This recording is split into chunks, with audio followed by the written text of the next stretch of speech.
Episode 33. Kalian memang benar-benar sahabat terkonyol yang pernah aku kenal, tapi aku bersyukur bertemu dengan kalian. Gamaliel Park. Rasanya seperti punya 4 orang kakak laki-laki menyenangkan sekali. Beginikah rasanya disayangi? Luna Christina.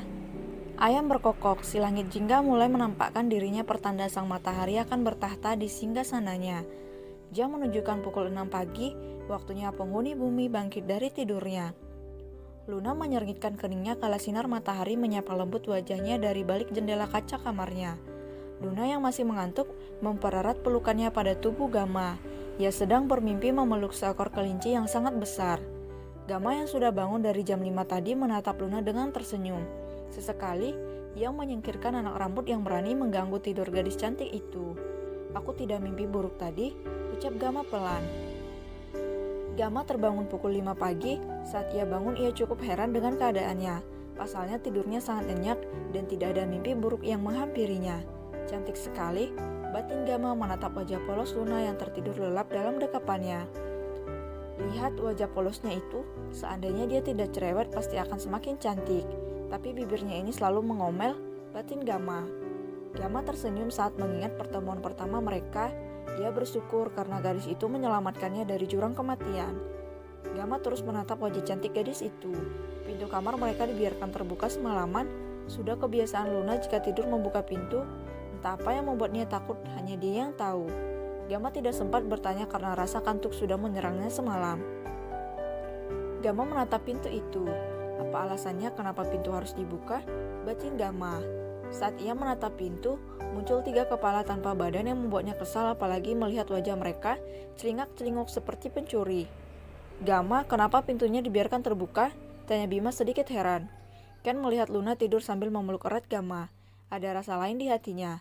"Apa kau ingin kami melihat adegan 21 di sini?" celetuk Aiden yang langsung mendapatkan cubitan dari Bima. "Au, kenapa dicubit bego? Sakit tahu," kesal Aiden.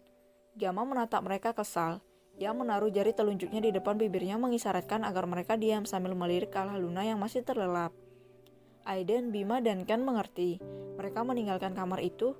"Kenapa aku punya sahabat konyol seperti kalian sih?" gerutu Gama dalam hatinya.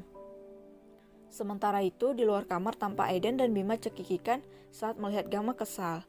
Lain halnya dengan Ken yang diam sedari tadi. "Hahaha, kau lihat wajah si Gama. Dia begitu kesal tadi. Hahaha, sangat menyenangkan melihatnya kembali seperti dulu," tawa Aiden terbahak-bahak. "Hahaha, kau benar. Tapi tunggu sebentar, sepertinya ada yang aneh," ucap Bima tersadar dengan sesuatu. Ia menatap Ken yang diam. "Ada apa?" tanya Aiden mengikuti arah mata Bima. Ken menatap mereka. Ia mengangguk pelan.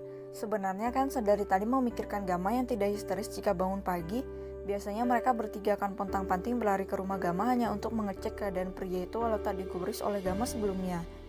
Inilah yang membuat mereka bertiga bangun cepat-cepat untuk melihat kondisi sahabat mereka. Namun yang mereka lihat adalah sebuah pemandangan menakjubkan yang tidak pernah terjadi selama setahun ini. Ada rasa lain di hatinya saat melihat Gama dan Luna tidur bersama. Rasa bersyukur dan bahagia saat melihat Gama mulai pulih. Namun ada rasa yang aneh. Ia begitu tenang saat melihat Luna tidur di samping Gama. Ia merasa Luna akan sangat aman jika ada di sisi Gama, seperti rasa tenang seorang kakak saat melihat adiknya bersama orang yang tepat. "Ada apa?" tanya Aiden lagi. Tok. Kepala Aiden digetuk oleh Bima. "Ah, kenapa kepalaku kau pukul?" kesal Aiden sambil mengelus kepalanya. "Kau terlalu lambat. Kau tidak mengerti apa yang kita lihat tadi, Aiden," kesal Bima. "Memangnya kenapa?" tanya Aiden lagi. Bima dan Ken merotasikan kedua bola mata mereka. "Astaga, kau pemilik hotel terbesar di dunia, tapi otakmu selalu lola. Aku ragu apa kau memang pemilik hotel itu," kesal Bima. "Cak, jelaskan supaya aku mengerti," balas Aiden. "Selain mulutmu yang ember, ternyata kau juga tidak peka ya. Kau lihat Gama tadi kan? Dia tidak mimpi buruk bodoh," ketus Ken. "Ah, jadi ini masalah Gama," ucapnya masih belum connect sepenuhnya. Ken dan Bima menatap kesal ke arah Aiden. Mereka meninggalkan pria itu sendiri di ruang santai dan beranjak ke dapur. "Apa? Jadi Gama sembuh?" teriak Aiden yang baru sadar dengan apa yang dimaksud Bima dan Ken tadi. Ken dan Bima hanya geleng-geleng kepala mendengar teriakan Aiden. Mereka melanjutkan pekerjaan mereka menyiapkan sarapan pagi seperti yang biasa mereka lakukan jika berkumpul bersama. Sementara di dalam kamar, Gama berdecak kesal saat mendengar teriakan Aiden yang begitu keras sehingga terdengar ke seluruh bagian rumah. Hais, aku benar-benar harus menjahit mulutnya itu, batin Gama. Ken dan Mima menyiapkan sarapan dengan telaten. Kedua pria ini memang paling jago dalam urusan masak-memasak. Rasa makanannya pun tak kalah dengan masakan chef bintang 5. Luna menyeritkan keningnya saat mencium bau sedap dari arah dapur. Gama yang menyadari Luna bangun kembali menutup matanya berpura-pura tidur. Luna membuka matanya dan mengumpulkan kesadarannya. Matanya terbelalak saat melihat tangannya dengan erat memeluk Gama dari samping. Astaga, apa yang kulakukan? Kenapa aku menampal terus dengannya? Gumam Luna namun masih terdengar jelas oleh Gama. Luna melepaskan pelukannya perlahan-lahan. Setelah dilepas, ia merenggangkan otot-otot tubuhnya yang terasa kaku. Udara sangat segar. Wah, sudah jam 7, aku harus membangunkannya, ucap Luna sambil menatap jam dan Gama secara bergantian. Harum sekali, tapi siapa yang masak? Apa Andin atau Yuna? Mana mungkin, mereka belum kembali ke sini, ucap Luna penasaran. Gama bangun, sudah pagi, ayo bangun, ucap Luna sambil menggoyangkan tubuh Gama. Dengan bakat aktingnya, Gama berpura-pura bangun dari tidurnya. Ia membuka matanya dan mengusap kedua matanya dengan tangannya. Sudah pagi ya? Tubuhku terasa pegal, ucap Gama sambil memegang bagian yang peluk Luna semalam.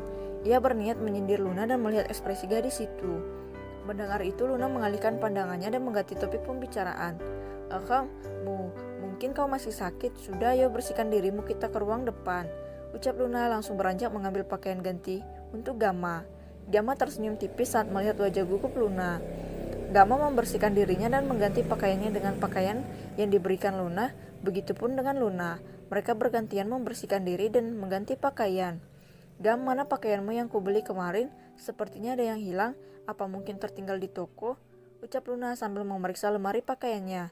Apa kau tidak melihat Aiden dan Mima semalam? Mereka yang memakainya, ucap Gama. Pantas saja sama. Kupikir itu kebetulan, ucap Luna mengerti. Aku kasihan dengan mereka, jadi kuberikan saja. Tidak apa-apa kan? Tanya Gama. Tak apa, lagi pula itu ulahmu sendiri, jadi kau harus membantu mereka, celutuk Luna sambil mendorong kursi roda Gama keluar kamar. Mereka sampai di ruang santai namun tidak ada orang di sana. Hanya ada aroma masakan yang sangat lezat. Mana mereka? Kau cium itu tidak? Siapa yang memasak ya? Ucap Luna. Ayo kita lihat, mungkin itu Ken atau Bima. Mereka memang jago memasak, ucap Gama. Luna mengangguk. Ia mendorong kursi roda Gama ke dapur. Benar saja, mereka melihat dua pria tampan tengah memakai celemek. Ken memakai celemek biru milik Luna dan Bima memakai celemek pink bertuliskan nama Yuna. Sedangkan Aiden, ia malah ketiduran di atas meja dapur. Hahaha, lucu sekali mereka memakai celemek itu, kekeh Luna saat melihat penampilan Ken dan Bima. Gama menatap Luna. Ia senang saat melihat senyuman di wajah gadis itu. Wah, sepertinya enak, ucap Luna. Kedua pria itu menghentikan aktivitasnya dan menatap Luna sejenak. Sebentar lagi selesai, bisa bantu siapkan piring Luna? Tanya Ken. Baiklah Kak Ken, ucap Luna. Akhirnya mereka pun bekerja sama menyiapkan makan pagi mereka. Sementara itu di sebuah toko buah, tampak seorang pria tampan dengan wajah tampan serta aura yang menyeramkan bagai orang lain, namun tidak bagi seorang gadis yang tengah berseteru dengannya. Hei tuan, saya duluan yang lihat, jadi ini milik saya. Kesal wanita itu, dia adalah Andin. Cak di mana-mana yang menyentuh terlebih dahulu yang menjadi pemiliknya Nona, balas pria asing itu. Aku tidak peduli, aku sudah lebih dulu melihatnya, kau harusnya mengalah dengan perempuan. Kesal Andin. Cak, apalah laki-laki harus selalu mengalah? Kenapa bukan Nona saja yang mengalah? Balas pria itu.